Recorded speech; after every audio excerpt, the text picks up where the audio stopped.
नमस्कार सभी पेंशन भोगियों का स्वागत करते हैं एक बार फिर से हमारे इस YouTube चैनल पर। दोस्तों इस वक्त की EPS 95 पेंशन की 3 प्रमुख लाभों को लेकर बात करेंगे।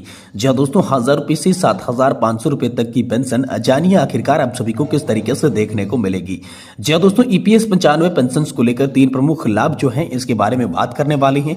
साथ ही साथ दोस्तों हम सभी के लिए बात करेंगे EPS 95 पेंशन भोगियों को बड़ा झटका, मोदी सरकार का न्यूनतम पेंशन पर 2 टोक जवाब आया सामने। तो आखिरकार दोस्तों न्यूनतम पेंशन भोगियों को किस तरीके से बड़ा झटका लगा है, आखिरकार EPS 95 पेंशन भोगियों के लिए श्रम और रोजगार मंत्री की ओर से कौन सा सीधा सवाल का जवाब आया है जिससे पेंशन भोगियों के लिए 2 टूक बात कही गई है, तो इसके बारे में बात करेंगे। और वहीं बात करेंगे ओल्ड पेंशन स्कीम को लेकर बड़ी खबर आ रही है, लाखों कर्मचारियों को मिलेगा पेंशन में बम्पर फायदा। तो आखिरकार पुरानी पेंशन योजना के ऐलान को लेकर लाखों कर्मचारियों के पेंशन के अंदर बम्पर फायदा किस तरीके से देखने को मिलेगा, इसके बारे में भी दोस्तों आज इस वीडियो के अंदर बात करेंगे।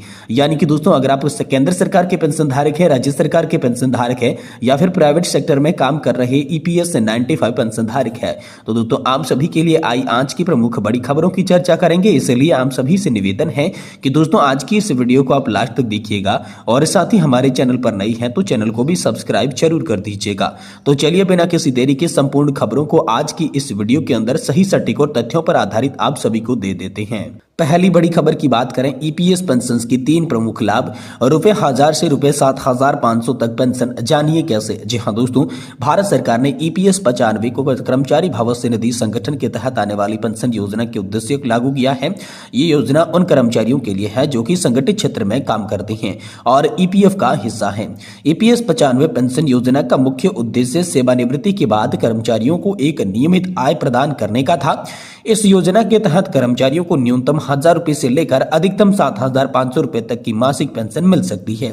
इस वीडियो के अंदर हम EPS 95 पेंशन योजना के 3 प्रमुख लाभ, पात्रता, योगदान प्रक्रिया और अन्य महत्वपूर्ण पहलुओं पर चर्चा करेंगे। अगर आप भी इस योजना का लाभ उठाना चाहते हैं तो ये वीडियो आप सभी के लिए बेहद ही ज्यादा मददगार साबित हो सकता है, तो इस वीडियो को आप लास्ट तक जरूर देखिएगा। सबसे पहले बात करते हैं EPS 95 पेंशन योजना के 3 प्रमुख लाभों के बारे में। EPS 95 योजना कई लाभ प्रदान करती है, यहाँ पर हम 3 प्रमुख लाभों की बात करेंगे। पहला है न्यूनतम 1000 रुपए से अधिकतम 7500 रुपए तक की मासिक पेंशन।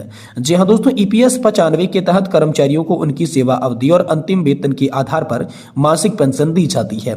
यदि आपकी सेवा अवधि लंबी है तो आपका वेतन अधिक रहा है तो आपको अधिकतम 7500 रुपए तक की मासिक पेंशन मिल सकती है। न्यूनतम पेंशन की राशि 1000 रुपए निर्धारित की गई है ताकि वे सभी के लिए वित्तीय सहायता यहाँ पर दी जा सके। दूसरी है विधवा और अनाथ पेंशन।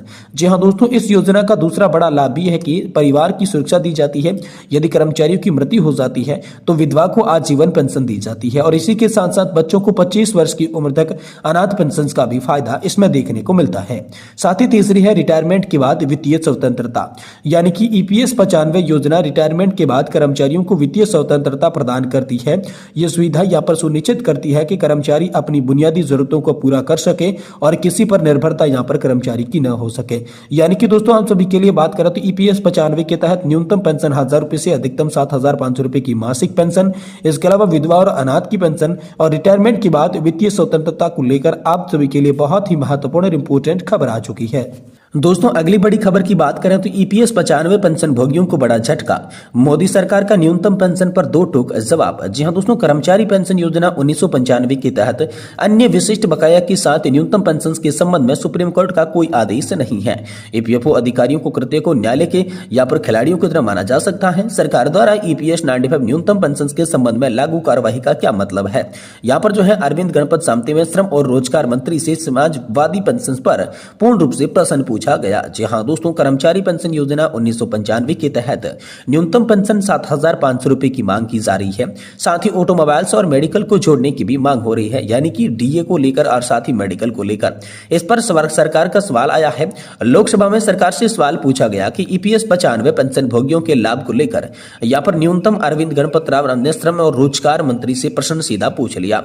जब दोस्तों सुप्रीम कोर्ट ने EPS 95 के सहित पेंशन भोगियों और उनके परिवार को यहाँ पर जो न्यूनतम पेंशन पेंशन अन्य विशिष्ट लाभों के बारे में क्या आदेश किया है। साथ ही ये पूछा गया कि सरकार ने सुप्रीम कोर्ट द्वारा आदेश जारी करने के संबंध में कोई आदेश जारी किया है क्या।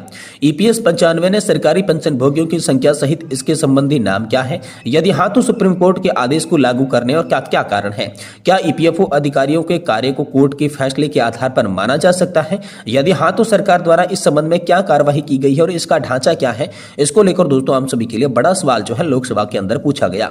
सरकार और कर्मचारी भविष्य निधि संगठन यानी कि ईपीएफओ पर पूछे गए सवालों के जवाब में श्रमिक और रोजगार राज्य मंत्री सुश्री शोभा करंदलाजे ने जवाब दिया है। सरकार की तरफ से स्पष्ट कर दिया जा चुका है कि कर्मचारी पेंशन योजना 1995 के तहत अन्य सामान्य या जो है बकाया के साथ न्यूनतम पेंशन के संबंध में सुप्रीम कोर्ट द्वारा कोई भी आदेश जारी नहीं किया गया था। श्रम और रोजगार मंत्री ने पूछा गया कि कर्मचारी भविष्य निधि संगठन ने कर्मचारियों को अपने व्यक्तिगत ब्यौरे में त्रुटियों के सुधारने के लिए अनुमति देकर ईपीएफओ पोर्टल पर सुप्त घोषणा की प्रक्रिया को सरल बना दिया है। यदि हाँ तो तत्संबंधी ब्यौरा क्या है। क्या ये सुधार ईपीएफओ प्रणाली अध्ययन रहित प्रक्रिया का हिस्सा थी जिसे ईपीएफओ 2.0 कहा जाता है। यदि हाँ है तो इसके बारे में क्या जानकारी है।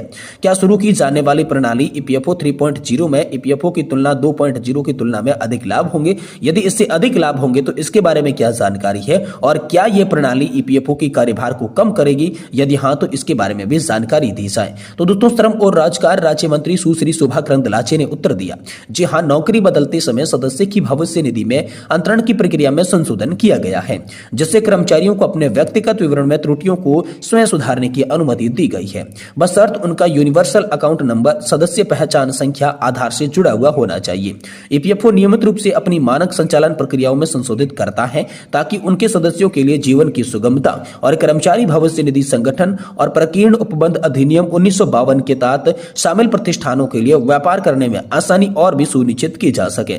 सरलीकृत प्रक्रियाओं के परिणाम स्वरूप ईपीएफओ का कार्यभार कम हो जाता है। ये जवाब दोस्तों लोकसभा के अंदर आप सभी के लिए श्रम और रोजगार राज्य मंत्री सुश्री शोभा करंदलाजे के द्वारा दिया गया, जिसको कि सवाल के उत्तर में ये दोस्तों आप सभी के लिए यहाँ पर बहुत ही बड़ी अपडेट निकल कर आ रही है। साथ ही दोस्तों आप सभी के लिए ओल्ड पेंशन स्कीम को लेकर बड़ा अपडेट आया है। जी हां दोस्तों, पुरानी पेंशन योजना को लेकर बड़ा अपडेट आया है। लाखों कर्मचारियों को मिलेगा पेंशन में बम्पर फायदा। आखिरकार दोस्तों सरकार का क्या ऐलान है, कैसे आपको फायदा मिलेगा। तो दोस्तों यहाँ पर बात करें, उत्तर प्रदेश सरकार ने पुरानी पेंशन योजना यानी कि ओपीएस को लेकर एक बड़ा कदम उठाया है। योगी आदित्यनाथ के इस फैसले से लाखों सरकारी कर्मचारियों को सीधा फायदा होगा। वर्षों से अपनी पेंशन को लेकर असमंजस में पड़े कर्मचारियों के लिए घोषणा की सौगात से किसी भी कम नहीं है। आइए जानते हैं फैसले से जुड़ी महत्वपूर्ण जानकारी और इसका सीधा असर किन लोगों पर पड़ेगा। तो दोस्तों ओल्ड पेंशन स्कीम को लेकर जो अपडेट आया है इसमें क्या बदलाव किए गए हैं। योगी सरकार ने हाल ही में पुरानी पेंशन योजना के तहत कुछ अहम सुधारों की घोषणा की है। ये सुधार उन कर्मचारियों के लिए राहत लेकर आए हैं जो उसकी वर्षों से अपनी पेंशन को लेकर अपने भविष्य को लेकर चिंतित थे। दोस्तों सरकार ने कुछ वर्गों के लिए ओपीएस का फिर से लागू करने का ऐलान किया, यानी कि पुरानी पेंशन योजना को बहाल करने का फैसला लिया। जो कर्मचारी नई पेंशन योजना यानी कि एनपीएस में आ चुके हैं उन्हें भी पुरानी पेंशन योजना में लौटने का विकल्प दिया जा रहा है, यानी कि नए कर्मचारियों के लिए भी विकल्प का प्रावधान रखा गया है। सरकार ने पेंशन की गणना के तरीके में संशोधन किया है जिससे कर्मचारियों को ज्यादा लाभ मिल सके, यानी कि दोस्तों पेंशन की राशि में सीधे तौर पर आप सभी के लिए वृद्धि की गई है। तो दोस्तों पेंशन लाभ की सूची में कौन कौन यहां पर जो है शामिल हो सकता है। यूपी सरकार के तहत जो आदेश जारी किया गया है इसमें किन किन को लाभ मिलेगा। तो इसमें राज्य शिक्षक, स्वास्थ्य कर्मचारी, पुलिस बल, प्रशासनिक कार्य कर्मचारी, सेवानिवृत्त कार्य कर्मचारी और अस्थायी कर्मचारियों को लाभ मिलेगा। अस्थायी कर्मचारियों को 10%, सेवानिवृत्त कर्मचारियों को 12%, प्रशासनिक कर्मचारियों को 18%, पुलिस बल को 25%, स्वास्थ्य कर्मचारियों को 15% और राज्य शिक्षकों को यहां पर जो है 20% का लाभ मिलेगा। अब लाभ की श्रेणी की बात करें तो राज्य शिक्षकों को पुरानी पेंशन, स्वास्थ्य कर्मचारियों को आंशिक की बहाली, पुलिस बल को पूरी पेंशन, प्रशासनिक कर्मचारियों के लिए विकल्प के अनुसार, सेवानिवृत्त कर्मचारियों के लिए पेंशन में संशोधन के अनुसार और अस्थायी कर्मचारियों के लिए पात्रता अनुसार पेंशन में वृद्धि की जा चुकी है, जो कि योगी सरकार ने आप सभी के लिए लिस्ट बनाकर जारी कर दी है। तो यहाँ पर ओपीएस को लेकर बड़ा अपडेट निकल कर सामने आ चुका है।